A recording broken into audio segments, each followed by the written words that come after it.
সবাই তালি দিয়ে হাততালি দিয়ে হাততালি দিয়ে সামনে আসেন না।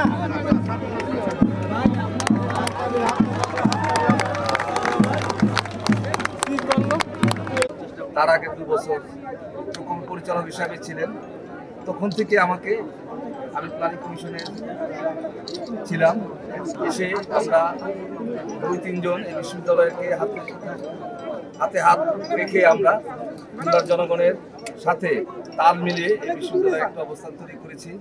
এখন আপনারা জানেন এই খুলনা বিশ্ববিদ্যালয়ে গবেষণার বিশাল দ্বার উন্মুক্ত করেছি এবং এটাকে আমরা ঘোষণা দিয়েছি যে ইমপ্যাক্টফুল বিশ্ববিদ্যালয়। যার মানে যে যাই হবে না কেন এই অঞ্চলের যে যারা স্টেক হোল্ডার আছে, যারা অংশীদার আছে, তাদের সমন্বয় এবং তাদের এই গবেষণার মধ্যে যে ফলাফল হবে তার উপকৃত হবে, দেশ হবে, জাতি হবে, খুলনা বিশ্ববিদ্যালয়ে এগিয়ে যাবে।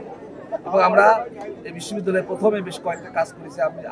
আমরা বিশেষ করে আমাদের প্রশাসন গত 1 বছর ধরে আমরা কোলাবোরেটিভ ইন্ডাস্ট্রির সাথে আমরা বেশ কিছু প্রকল্প হাতে নিয়েছি এবং আমাদের গবেষণায় আমরা প্রচুর অর্থ বরাদ্দ রেখেছি।